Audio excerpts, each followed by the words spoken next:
Animação total, hoje o tema também está imperdível, a gente vai conversar sobre indicações na advocacia. Eu vou te ensinar aqui estratégias para você ser indicado na advocacia e alcançar mais clientes. Eu quero conversar com você, uma conversa bem intimista aqui, quero que você vá me respondendo pelos comentários. Atualmente, como está a sua advocacia? Você está satisfeito, satisfeita com seus resultados? Você tem conseguido conquistar clientes? Me conta aqui nos comentários se você está satisfeito ou satisfeita com a sua advocacia, se você tem conseguido conquistar clientes. Vocês sabiam, talvez vocês não tenham escutado eu falar sobre isso, né? Mas eu sempre faço uma planilha, pessoal, que eu divido mais ou menos assim os meus clientes, né? Vou compartilhar uma coisa com vocês. Eu tenho uma tabela para eu entender a minha prospecção de clientes, né? Então, nessa tabela, um cliente me procurou, fez um contato comigo, eu vou lá e adiciono nessa minha tabela. Nessa tabela eu coloco lá da onde que esse cliente surgiu. Então eu tenho algumas legendas, algumas referências para isso. Então eu tenho se veio do Instagram, se veio do Facebook, se veio do Google Ads, se veio do Jus Brasil, se veio, enfim, do YouTube, se veio de parceria, se veio de indicação de outros colegas, advogados, se veio indicação do próprio cliente. Então eu tenho as minhas ferramentas para captação de clientes, né? Eu divido as minhas ferramentas em 15 pilares. E daí eu coloco essas 15 legendas para que eu possa entender aí qual setor me gera mais clientes para o escritório e os setores que não são tão bons assim eu vou ajustando estratégias para melhorar e nivelar com os outros pilares. Mas o que eu quero dizer? 90% dos clientes que surgem no meu escritório são de indicações. E são de indicações dos próprios clientes, não são de indicações de outros advogados. São de indicações do próprio cliente. Existe uma razão para isso, né? Por que eu tenho um número tão alto de prospecção de clientes vindo de indicações de outros clientes? Então, pessoal, tem uma explicação para isso. Por que a minha prospecção maior vem da indicação dos próprios clientes? E eu vou compartilhar todas as estratégias que eu uso no escritório. É claro que não dá para eu falar tudo aqui, a live é um curto espaço de tempo, mas eu pretendo te ensinar aí o que deu certo na minha advocacia para isso. Primeiro ponto, antes de eu te explicar as estratégias, eu preciso te diferenciar o tipo de indicação. Nós temos dois tipos de indicação, a indicação que vem do próprio cliente e a indicação que vem de outros colegas advogados, né? Essa semana eu falei de parcerias com vocês e expliquei que muitos colegas às vezes estavam fazendo indicação achando que estavam fazendo parcerias com outros colegas advogados. E existe uma diferença para isso, né? A indicação de advogados, como que funciona? Eu atuo na área criminal. Daí chega uma demanda trabalhista, eu não faço trabalhista, eu vou lá e indico para uma colega minha da confiança. No momento que eu indico esse cliente, eu tiro a responsabilidade sobre ele, eu repasso o cliente, né, para esse advogado da minha confiança e o advogado me passa uma porcentagem sobre a indicação. Não tem certo nem errado, mas as porcentagens pela indicação pode variar entre 8%, 15%, 20% até 30%, mais do que isso não é comum. Então, de 8% a 30% é comum pela indicação. Então, você não faz nada, você só indica o cliente para outro advogado e esse advogado vai lá e te repassa uma porcentagem por isso. Só explicando aqui, fazendo uma introdução, a diferença entre indicação e parceria é que na indicação você meio que entrega de bandeja o cliente para o advogado.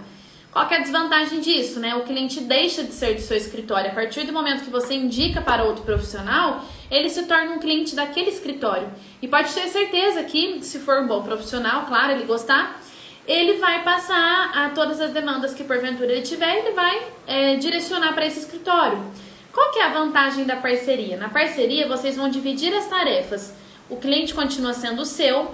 Então, vamos supor, eu sou criminalista, chega uma área trabalhista, eu vou, marco uma reunião, eu participo do atendimento ao cliente, o profissional da minha confiança também, ele passa todas as orientações aí para esse cliente e eu ajudo fazendo a triagem, recolhimento de documentos, digitalizando peças importantes, peticionamento, enfim, coisas burocráticas administrativas que eu consigo fazer.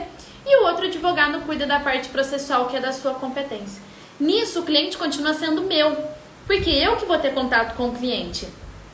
Eu que vou informar o andamento do processo, eu que vou atender suas ligações, responder o WhatsApp. Então, o cliente é meu. Então, por isso que eu gosto muito da parceria. Continuando, então, essa é uma forma de indicação. Não é uma forma comum que eu trabalho no escritório e geralmente eu direciono para parcerias mesmo, porque é uma forma que eu gosto de atuar. Agora eu vou falar para vocês de uma prospecção que ela é muito forte, que, como eu falei, representa 90% da minha prospecção no escritório, que é a questão da indicação, quando o próprio cliente indica seu trabalho. Por que o cliente quer indicar você? Vou fazer uma atividade aqui com vocês. Me dê um exemplo de um estabelecimento que você tenha ido, que você gostou muito, e me explica o porquê que você gostou. Pode ser um restaurante, uma loja de roupa, uma viagem, um hotel que você tenha se hospedado. Vou contar uma história, né? Eu, esses dias, fui comprar uma roupa, fui numa loja e eu tinha gostado da roupa, eu vi a roupa pelo Instagram. Então eu fui, tinha um aniversário pra ir, fui até a loja comprar essa roupa. Chegando lá, de verdade, eu não fui bem atendida. Eu achei a loja barata, com coisas muito bonitas e tal. Falei, nossa, né, essa loja aqui é boa pra comprar. Tem um preço acessível, as roupas são de boa qualidade e tudo mais. Só que quando eu cheguei na loja, eu percebi que eu não fui bem atendida. Não é que eu queria que estendesse um tapete vermelho ali pra mim, não era nada disso. Mas eu percebi que eu não fui bem atendida. Por exemplo, assim, ó, eu falei que eu queria um vestido. Aí a vendedora, não vai te servir. Tipo assim, ela não tem que falar isso pro cliente, né? Não vai te servir. É o cliente que vai experimentar e decidir se serviu ou não, se ficou bom ou não, entendeu? Então eu não gostei de várias coisas que aconteceu nessa loja, né? Da forma que ela falou comigo, não vai te servir. Eu pedia, por exemplo, eu quero essa roupa aqui tal tamanho. Nossa, não tem. Sabe assim, quando você não é bem atendido do início ao fim, eu acabei comprando a roupa, que eu tinha um evento pra ir, eu precisava enfim, acabei comprando. Mas hoje, se me perguntarem sobre a loja, eu vou falar, nossa, eu fui lá, mas eu não gostei muito do atendimento. Porque a primeira impressão é que fica. Pode ser que as vendedoras não estavam num bom dia naquele momento, naquele dia que eu fui lá, mas a primeira impressão é que fica e me marcou de forma negativa essa loja, né? Eu não pretendo, assim, voltar lá, a não ser que eu ame alguma roupa que eu tenha visto no Instagram, alguma coisa nesse sentido. Mas eu fiquei com essa impressão ruim. Logo, dificilmente eu vou querer indicar essa loja para outras pessoas, né? Por quê? Porque a forma como eu fui atendida não me agradou. Aí olha o que a Bruna tá dizendo, um café aqui em Brasília, por ser muito gostoso, mas além disso, muito bonito o local. Olha as qualidades que fez a Bruna gostar desse café, ó. Muito gostoso e além disso, muito bonito. São adjetivos que importam pra ela. Então tá, por que eu fiz esse exemplo e estou pedindo pra vocês colocarem aqui nos comentários, um lugar que vocês tenham ido, que você gostou bastante? Justamente pra gente pensar como a gente gostaria de ser atendido em determinados lugares. Quais são os adjetivos que a gente espera? No caso desse da loja, eu esperava o quê? Que fosse uma loja flexível, né? Que ela tivesse opções ali para me ajudar. Olha, esse vestido aqui não vai te servir, mas nós temos outros vestidos parecidos que pode ser que você goste. Atenção e dedicação, que ela cuidasse de mim. Era a primeira vez que eu estava indo naquele estabelecimento.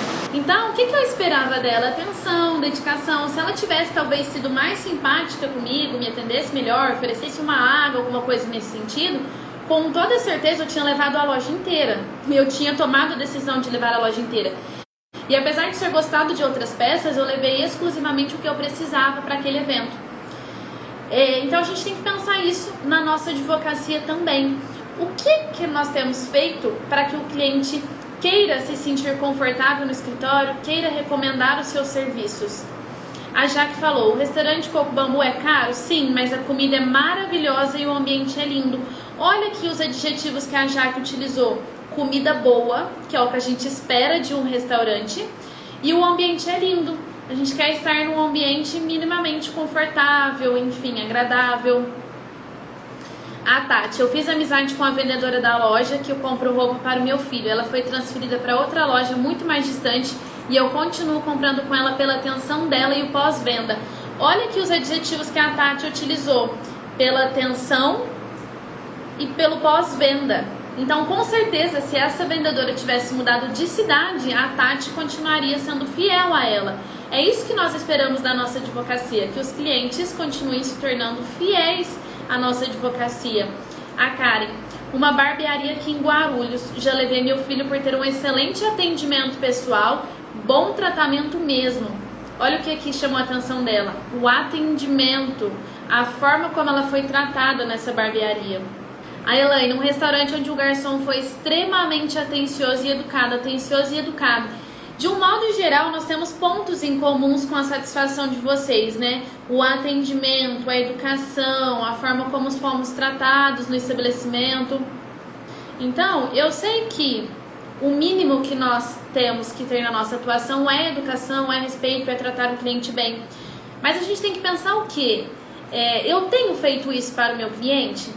E quando eu falo de você dar atenção, se o cliente te mandar uma mensagem, você responder assim que possível, não é esquecer, né? Se você fechou um contrato, é você ir na penitenciária com frequência, saiba que se você não for, outro colega vai. Então, como que você vai perceber se o seu cliente está satisfeito com o seu trabalho? Eu falo que você só precisa de ter um cliente na advocacia criminal, na execução, para você conseguir tantos outros clientes. A partir do momento que você tem um cliente, que você cuida desse único cliente, ele vai ser capaz de falar bem de você, de indicar os seus serviços e de trazer tantos outros clientes para o escritório. Eu sei que às vezes dá trabalho, nossa, ter que dar atenção, mas se você quer crescer profissionalmente, se você quer ampliar os seus resultados, o mínimo que você tem que fazer é justamente isso. Dar essa atenção, um cuidado, toda semana informar como é que está o andamento do processo, ainda que não tenha nenhuma notícia. O cuidado, né, de manter o seu cliente informado, de dar uma informação, mesmo que para falar, olha, a gente tem que aguardar, agora é só o cumprimento da pena mesmo. Você quer que eu vou lá atendê-lo? Tem alguma coisa importante, né, que você quer que eu converse com ele? Tá precisando de alguma coisa? Quer que eu faça uma nova entrevista? Enfim, mesmo que não tenha o que ser feito no momento, tudo isso faz diferença quando você trata o cliente. Uma outra dica, o pretenso cliente chegou. Eu quero que você me responda com sinceridade. O pretenso cliente chegou, você foi, deu as orientações, ele simplesmente virou as costas, sumiu, não fechou o contrato com você. Você costuma dar atenção para esse cliente que foi embora sem fechar o contrato com você, ou você emburra e fala assim, também não quero saber dele não, tchau, e nunca mais fala com ele? E aí não te procura mais. Você conversa com ele, continua mantendo um contato, ou você nunca mais conversa? Um dos maiores erros que eu percebo é justamente isso, né? O pretenso cliente te procurou, você deu orientação. O que eu quero dizer? Então, o pretenso cliente, ele te procura, você vai lá, dá as orientações, tudo mais, de repente o cliente vai, some e não fecha com você. Pois bem, o que você tem que fazer com esse pretenso cliente? Continuar alimentando a sua rede de contatos. Eu tenho uma lista que são os clientes que passaram por mim e não fechou o contrato. Porque por algum motivo eles não fecharam ali naquele momento, mas pode ser que um dia dá certo, pode ser que eles percebam que eles precisam do meu trabalho novamente. E se eu continuar distribuindo essa lembrança, quando o cliente eventualmente precisar, é de mim que ele vai se lembrar, entendeu? E eu vou contar um caso que aconteceu essa semana. Vou falar uma coisa pra vocês, eu tenho uma rotina no meu escritório que é assim, quando o cliente me procura, eu monto uma ficha de atendimento com todos os seus dados, as informações, mesmo que ele não é meu cliente ainda. Então eu tenho uma ficha de cadastro que eu coloco lá seu nome, sua qualificação, coloco o dia que eu atendi, o motivo que me procurou e um breve relato. Eu tenho esse cuidado mesmo quando a pessoa não é meu cliente ou minha cliente, mas por fim, uma pessoa uma vez me procurou querendo que eu acompanhasse numa audiência. Eu acho que era audiência de custódia, eu nem me lembro mais. Era uma audiência, beleza. Aí o que aconteceu? Eu fui e passei o valor dos meus honorários para acompanhar a audiência e a pessoa na época nem me respondeu. Tipo assim, né? Ela deve ter achado caro, alguma coisa nesse sentido. Ela foi, perguntou o valor. Nós nem tivemos consulta, ela simplesmente só perguntou o valor e tal. Passou. Moral da história. Algum cliente meu foi lá, indicou o meu serviço para ela e depois de uns 3 meses ela retornou querendo que eu fizesse a consulta de um processo aí de um familiar seu. Resultado, naquela época não deu certo, ela não pagou o valor dos meus honorários para eu realizar uma audiência lá específica, só que 3 meses depois ela voltou, e ela voltou por indicação de um cliente meu. E ela voltou querendo que eu fizesse uma outra questão que não tinha nada a ver com aquela audiência lá atrás. Moral da história, nós fechamos o contrato hoje. Mas por que eu tô contando essa história? Porque eu tinha uma ficha, eu sabia que ela já tinha passado pelo meu escritório. Além de ter indicado o meu trabalho para ela, eu tenho uma planilha com todos esses clientes, como eu te falei, que passam por mim e não fecham o contrato. Então eu crio a rotina de sempre mandar um conteúdo que eu tenha produzido na semana, um artigo, um post no Instagram, qualquer coisa que remeta a algum conteúdo informativo. Porque eu estou ali alimentando aquele pretenso cliente, que ele ainda está aquecido, ele já teve alguma experiência comigo, já teve um contato, e eu continuo alimentando ele para que eu possa, se um dia ele precisar, conseguir atender. Em razão disso, se eu não tivesse tido esse cuidado de compartilhar conteúdo, atrelado ao fato também que indicaram o meu trabalho novamente para ela, talvez eu não teria fechado esse contrato. E aí eu fiquei bem feliz com isso. Então por isso que eu perguntei para vocês, se vocês emburram, some, esquece, ou se vocês documentam tudo. Aqui no meu escritório eu faço um pente fino de tudo. Então eu sei de onde veio o cliente, eu sei se eu fechei o contrato ou se eu não fechei. Outro ponto importante. Então, resumindo tudo que eu falei até aqui o momento, né? A minha maior prospecção de clientes, sem dúvidas, ela vem de indicação do cliente. Primeira atividade, primeira tarefa que eu fiz você pensar foi escolher um estabelecimento que você tenha ido, que você gostou, que te fez se sentir bem e os motivos para isso.